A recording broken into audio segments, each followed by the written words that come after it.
আউযুবিল্লাহি মিনাশ শাইতানির রাজিম বিসমিল্লাহির রহমানির রহিম। হ্যাঁ বন্ধুরা, আমরা আজকেও শুরু করতে যাচ্ছি। তো আমাদের যে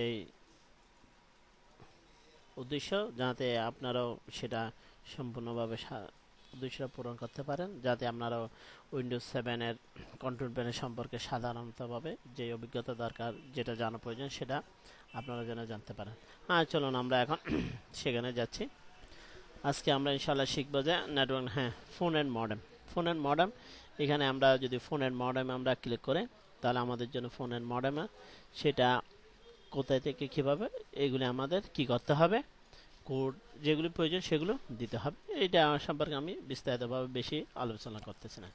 এরপরে আসতেছি আমরা,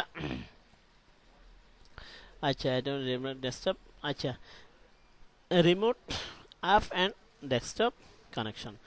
এই যে আপনারা মনে করুন আমার একটা কম্পিউটার এখানে রয়েছে, আমি পডিয়ার মধ্যে আপনাদের জন্য কি করতেছি, আরেকটা কম্পিউটার রয়েছে হয়তো আমেরিকা, হয়তো বা ঢাকা, হয়তো বা চিটাগাং, যে কোনো কানেকশন আমরা রিমোটভাবে সেটাকে কিভাবে এটার সাথে সেটার সাথে কানেক্ট করতে পারি সেটা এখানে সেট করা যাবে। সেটা আমি আপনাদেরকে বিস্তারিতভাবে বলতেছি না।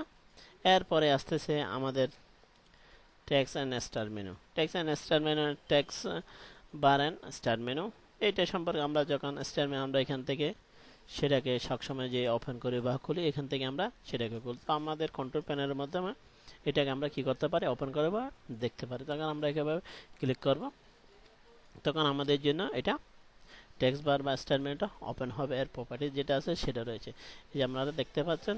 আমরা এখান থেকে সেটাকে ওপেন করতে পারি। এই যে এখানে যখন আমরা আসব, এখানে না, রাইট বাটন ক্লিক করে এর প্রপার্টিসের মধ্যে আসব, তখন আমাদের জন্য টেক্সট বার কি হয়ে যাবে, ওপেন হয়ে যাবে।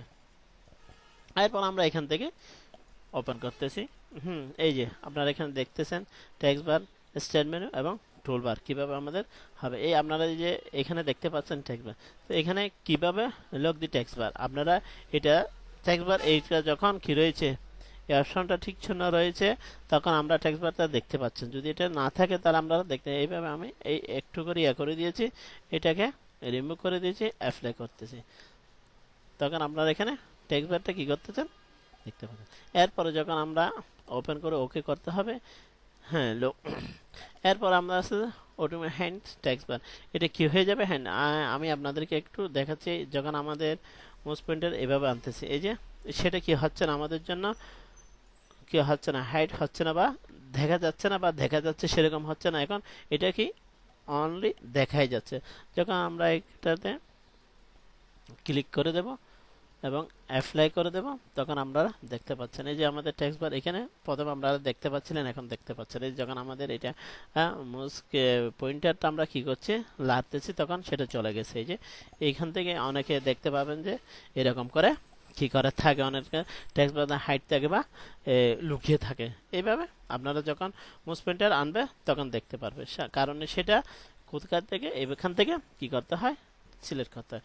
তারপর আমরা ইউজার স্মল আইকন, তখন এখানে আমরা অ্যাপ্লাই দেব, তখন এটা কি অলরেডি দেখা যাচ্ছে। এখন আমরা এটা আমরা দেখতেছি আইকনগুলি খুব বড় বড়। যদি আমরা সেটাকে কি করতে চাই, একটু ছোট করতে চাই, আমরা এখানে ক্লিক করলে, এটা অ্যাপ্লাই করলে সেটা কি হয়ে যাবে, এই যে আপনারা দেখতে পাচ্ছেন। আপনাদের যদি এই এখানে জায়গার প্রয়োজন হয়, তাহলে আমরা সেটাকে কি করতে পারবেন, ছোট করতে পারবেন। এই যে দেখা যাচ্ছে ছোট হয়ে গেছে। তো আমরা যেভাবে ছিল সেভাবে দিয়ে দিচ্ছি। এরপর আসতেছে আমাদের টেক্সট বার আইকন। এখন আমরা দেখতে পাচ্ছি এটাকে ছোট, আমি এখানে অ্যাপ্লাই করে দিলাম, বড় হয়ে গেলে আমাদের জন্য ভালো হবে, সুবিধা হবে, আমরা দেখতে পাচ্ছি। এরপর আসতে আমাদের টেক্সট বার, সেটা কি কোথায় হবে, এই যে এখন আমরা দেখতেছি নিচে, হয়তো আমরা এই উপরে দিতে পারি, হয়তো আমরা ডান সাইডেও দিতে পারি, হয়তো আমরা এই যে বাম সাইডও দিতে পারি। তো এখান থেকে আমরা সেটাকে কি করতে পারি, নির্দিষ্ট করব। আমরা যখন এখানে আসবো, তখন আমি লেফট দিয়ে দিলাম, লেফট দিয়ে অ্যাপ্লাই দিলাম, তখন আমাদের এখন এটা কোথায় গেলে, এই যে আপনারা দেখতে পাচ্ছেন লেফটে, আগে ছিল এখানে নিচে। এরপর আমি আরেকটা আপনাদেরকে দেখেছি, রাইট, রাইট দিয়ে ওকে করে দেব। এখন এটা কোথায় চলে গেছে, টেক্সট বারটা রাইট সাইডে চলে গিয়েছে। এভাবে আপনারা হয়তো অনেকে দেখতে পারেন এদিকে গিয়েছে সেদিকে গিয়েছে, কিভাবে এটা এখান থেকে কি করতে হয়, নির্দিষ্ট নির্দিষ্ট করতে হয়। হয়তো আপনাদের টপ বা উপরে দিতে চান বা অ্যাপ্লাই করে দিতে পারেন। তখন এটা আপনাদের জন্য উপরে এখানে থেকে এসে আমরা অনেক সেটিং করতে পারি, সেই সম্পর্কে আমি আপনাদেরকে বিস্তারিত যখন আমরা এইটা পড়তেছি একবার, তারপর আপনাদের সুবিধার জন্য কিছু করে বলতে, এখান থেকে আপনাদের কতটুকু হাইড করার প্রয়োজন সেটা এখান থেকে করে নিতে পারো। এখন আমাদের স্টেটমেন্ট একেবারে উপরে রয়ে গেছে, আমি এতটুকুর মধ্যে রেখে দিলাম। এরপরে আসতেছে আমাদের স্টার্ট মেনু। যখন আমরা স্টার্ট মেনুতে আসবো, স্টার্ট মেনুতে আমরা ক্লিক করলে এই যে আমাদের স্টার্ট মেনু কোথায়, এইখানে যে আমরা এখন এগুলি আমরা দেখতে পাচ্ছি। এই যে এখানে কয়টা, একটা দুইটা তিনটা, যেগুলো আমরা ওপেন করেছি বা খুলেছি, একটা দুইটা করে 10টা পর্যন্ত আমরা দেখি। আমরা চাই যে এখানে 10টা হবে না, আমাদের জায়গাটা খুব একটু সুন্দর হচ্ছে, আমরা 2টা করতে যাবে, 3টা করতে, যতটুকু আমরা করতে চাই তা আমরা এখান থেকে কি করতে পারি সেটা নির্দিষ্ট করে দিতে পারি। যখন আমরা কাস্টমাইজ এখানে এসে কাস্টমাইজে আসবো, এই দেখতে পাচ্ছেন আপনারা এখানে 10টা। তা আমি এটাকে কি করে দেব, নির্দিষ্ট করে দিচ্ছি, শুধুমাত্র 2টাই করে দিচ্ছি। তখন আমরা এখানে আমাদের যে অপশনগুলো হবে সেগুলি শুধু 2টাই দেখাবে, 2টা থেকে বেশি দেখাবে না। ওকে দিলাম, এই যে ওকে করে দিলাম,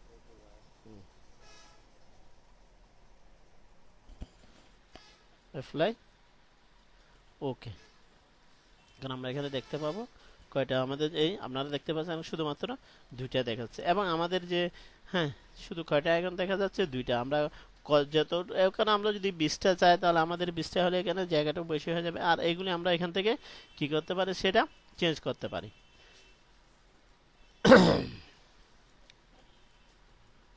এইভাবে আমরা আসতেছি, এখন টেক্সট বারের মধ্যে আসতেছি,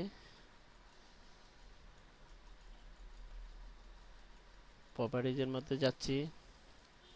এভাবে আমরা সেটাকে নির্দিষ্ট, এখানে আমরা যে পাওয়ার বাটনটা কিভাবে হয়, শট ডাউন হবে কি হবে, আমরা এখান থেকে সেটাকে নির্দিষ্ট করে দিতে পারি। এখান থেকে কি হবে, আপনারা এখানে দেখতে পাবেন কাস্টমাইজ সম্পর্কে আমি আপনাদেরকে বলেছি, এই যে ডিসপ্লেগুলি কিভাবে হবে এবং কিরকম করে হবে এটা সম্পর্কে আমি আপনাদেরকে বিস্তারিত বলেছি।